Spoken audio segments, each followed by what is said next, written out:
Alhamdulillah wa syukurillah wa ni'matillah wa la hawla wa la quwwata illa billahil aliyyil azim.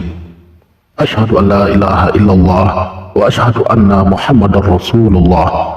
Allahumma sallim ala Muhammad wa ala ali sayyidina Muhammad. Hasbi rabbi jalallah wa fi qalbi ghairullah. Nur Muhammad sallallahu la ilaha illallah. Amma apa yang disebut sebagai insan kamil atau manusia sempurna sebagaimana yang dipaparkan oleh Syekh Siti Jenar. Mereka adalah orang yang telah memiliki upaya terus-menerus bagi peningkatan dan pembersihan dirinya.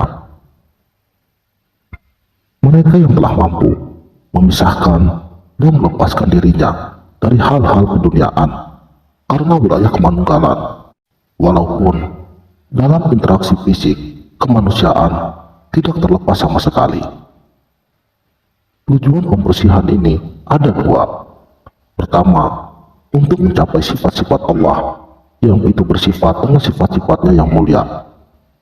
Tataran ini mengantarkan pelakunya pada kemanunggalan Kaula Gusti. Yang kedua, mencapai zat Allah, yaitu mengenalnya melalui makrifat dan hakikat yang mengantarkan pelakunya kepada kemanunggalan Kaula Gusti. Untuk mencapai sifat Allah ini memerlukan suatu ajaran yang dapat menunjukkan proses pembersihan cermin hatinya, yaitu dengan cara melaksanakan zikir dan wirid, terutama tentang asma-asma Allah Subhanahu wa Ta'ala.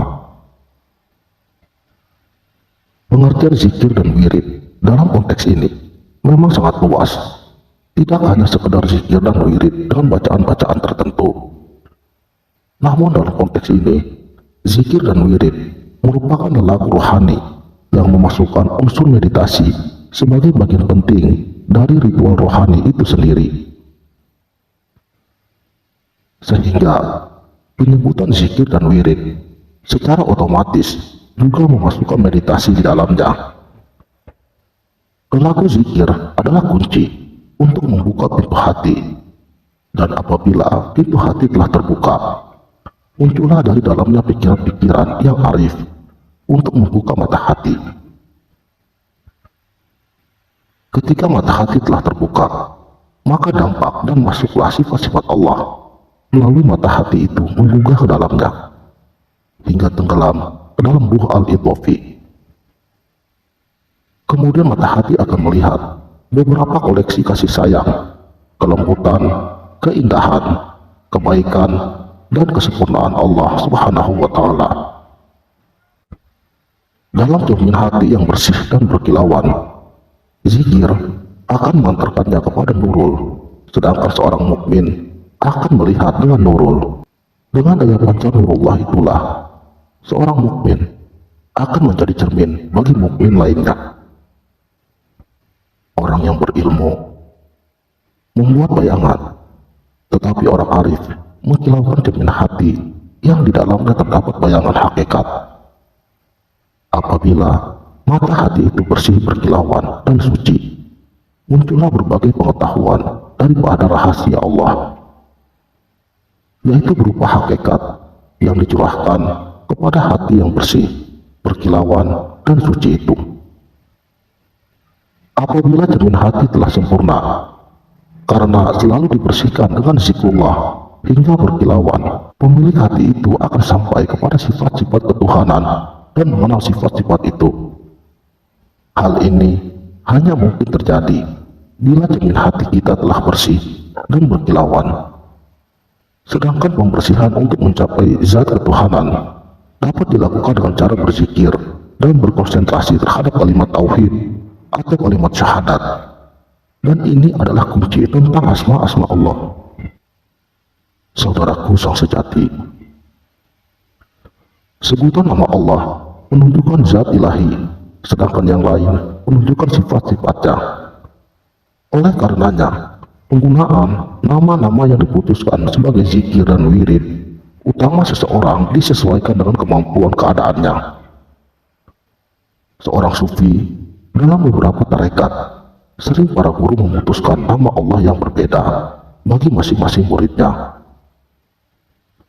Harus pula dipahami, walaupun setiap salah satu nama ilahi disebutkan, berarti Allah disebutkan melalui seluruh namanya. Menyatakan bagi semua nama Zat adalah Esa, maka semua nama sebenarnya hanya satu juga. Dalam bahasa Syekh Siti Jenar, asma Allah bisa berubah. Sebagai contoh, Gusti Zat Maulana, Sang Hyang Widi, Pangeran, Gusti Allah, dan sebagainya. Menurutnya, nama Tuhan adalah buatan manusia, di mana dia disebut sebagai bahasa orang yang menyebutnya. Apapun itu sebutan yang diberikan kepadanya, tentu sebutan yang terpuji. Karenanya, seruan doa dan panggilan untuknya juga beraneka ragam bentuknya, seperti Ya Tuhan, Ya Allah, Gusti, dan sejenisnya.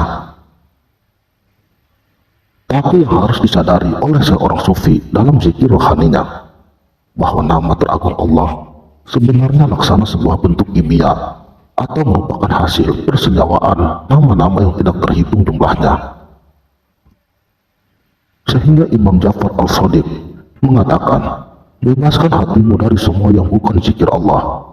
Kemudian serulah dia dengan nama apapun yang engkau inginkan, dan itu akan menjadi namanya. Tentu, ungkapan ini berkaitan erat dengan hadis kursi, aku menurut persangkaan hambaku kepadaku. Tentu saja, terdapat beberapa zikir Asmaul Husna. Ini sangat utama dan sering digunakan dalam berbagai tarekat. Penggunaan asma-asma itu dimaksudkan dalam proses pembersihan untuk mencapai zat ketuhanan yang dapat dilakukan dengan selalu berzikir dan berkonsentrasi terhadap kalimat tauhid. Terdapat nama-nama Allah yang di dalamnya ada 3 nama keesaan tauhid Allah.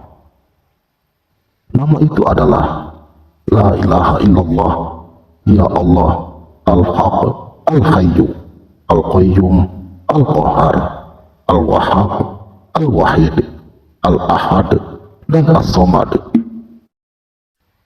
7 asma yang paling awal kadang juga disebut sebagai asma al-ilahiyah yang mengacu pada 7 petala langit. Hendaknya nama-nama itu disikirkan dengan hati sejalan dengan tujuan utama zikirnya, yaitu meningkatkan diri tentang kebesaran dan kemahaagungan Allah Subhanahu wa Ta'ala, serta menggambarkan arti nama-nama dan sifat-sifat yang ada di dalam zikir.